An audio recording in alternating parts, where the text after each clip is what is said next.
qu'ils disent qu'il va y avoir des réprimandes puis des amendes, ça, sont vite sur la gâchette. Mais quand c'est le temps de donner les primes, ça... Le jour où je sentirai que c'est de la bullshit, mais le docteur Arruda, il ne sera pas là. C'est tout le système de la gestion. C'est une gestion de poule pas de tête dans le domaine de la santé. J'en suis témoin. Le jour où je sentirai que c'est de la bullshit, mais le docteur Arruda, il ne sera pas là. Ça a été la foule du carnaval, une foule éclaircie, il n'y a pas grand monde. Et pour pouvoir être sur ce lieu, dehors, à l'extérieur, alors qu'il fait très froid, eh bien, vous deviez avoir vos vaccins. Et oui, parce que ça prenait des passeports vaccinaux, probablement des masques aussi. Et de l'autre côté, on voit ceux qui soutiennent le convoi de la liberté à Québec. On voit une foule beaucoup plus dense. Et évidemment, pas de passeport, pas de masque, pas rien. Et pas d'éclosion non plus. Mais non, parce que tout ça, ce n'est qu'une supercherie. Une photo plus triste ici. Eh bien, c'est un jeune homme qui, lui, voulait voir le palais de glace du carnaval, n'a pas pu y aller. Pourquoi? Parce qu'il n'avait pas ses vaccins. C'est important d'avoir ses vaccins parce que, selon les nouvelles règles, le vaccin, maintenant, c'est pour protéger les autres. Ce n'est plus pour protéger vous, non. C'est pour protéger les autres, oui. C'est ça un vaccin maintenant. Oubliez tout ce que vous avez appris sur les vaccins. Les vaccins servent à protéger les autres, pas vous. Et non. Alors, le petit garçon a dû s'asseoir sur un cône orange à l'extérieur du site pour pouvoir admirer le merveilleux château de glace. Alors, ça va bien ici au Québec, aucun problème. Ça délire pas juste à peu près. Le jour où je sentirai que c'est de la bullshit, mais le docteur Arruda, il ne sera pas là. Maintenant, vous savez que la haine des médias subventionnés est en forte croissance. Et lorsque les élus disent que la haine vient du convoi de la liberté, eh bien c'est complètement faux. On a juste à ouvrir la télé et vous allez voir une haine incroyable. Et cette fois-ci, c'est l'ancien candidat, en fait, l'ancien chef du NPD. Il a passé très, très proche d'être le premier ministre du Canada, M. Mulcair.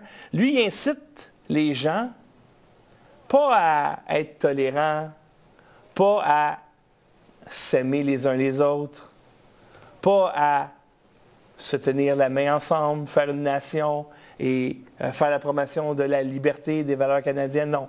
Lui, il dit, allez crever leurs pneus! Vos camions vont rester dans Basseville. Vous allez être ici. Voici un centre commercial. Voici un stationnement pour le week-end. Mais pas question que ça passe, puis sortez les équipements qui existent pour péter les pneus s'il faut. Arrêtons cette folie. Eh bien, il y a des gens qui ont pris ces conseils à la lettre. Et ce n'est pas rare de voir ce genre de choses-là. Alors, c'est quelqu'un qui m'a envoyé ça ici. 2 pneus crevés au tournevis à Ottawa. Et j'ai reçu d'autres photos aussi de 2 autres personnes qui ont eu des pneus crevés. Donc, bravo, M. Mulcair. Votre message de haine passe très bien envers votre gang qui sont les haineux. C'est vous, les haineux. Les médias sont les haineux. Les politiciens sont les haineux. Il n'y a pas de haine de notre côté. Ils n'ont pas brisé rien, rien, rien. Et j'étais allé à Ottawa hier et je voyais les camionneurs qui pelletaient. Ils pelletaient pour nettoyer les trottoirs, pour être sûr que les gens ne trébuchent pas. Pourquoi? Parce que la Ville ne fera pas son travail.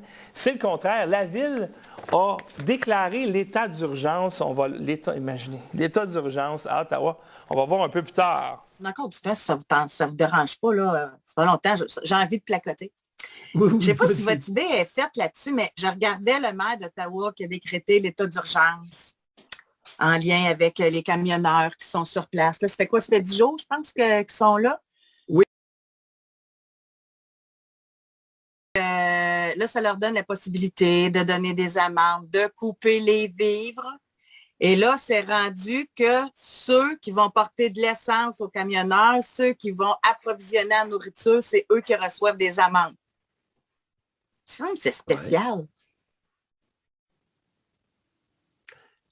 Je vais répondre en te répétant 2 phrases de Nathalie Elgrabli, qui, soit dit en passant, est enseignante au HEC à Montréal, aux hautes études commerciales. C'est une femme d'une intelligence exceptionnelle. Elle a enseigné d'ailleurs à 1, sinon 2 de mes enfants. Ah! Ouais. Je cite, gros titre du paragraphe, respect. Intéressant, n'est-ce pas? Elle écrit « Qu'on approuve ou non le convoi, il symbolise la démocratie en action et il commande le respect, puisqu'il est formé de milliers de camionneurs de bonne foi, dont le seul crime est de dénoncer l'acharnement vaccinal et de revendiquer la possibilité de gagner leur vie et de récupérer leur liberté. »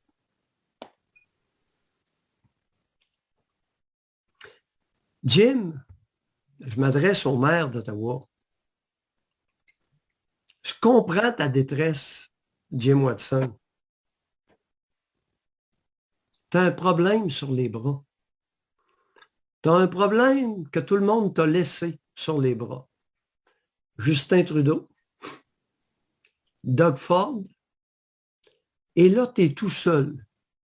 C'est sûr qu'hier, il commençait à s'agiter. Il a déclaré l'état d'urgence à Ottawa. Il ne sait pas quoi faire.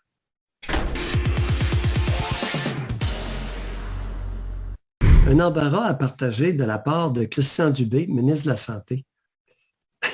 Il a avoué être gêné dans la Presse Plus.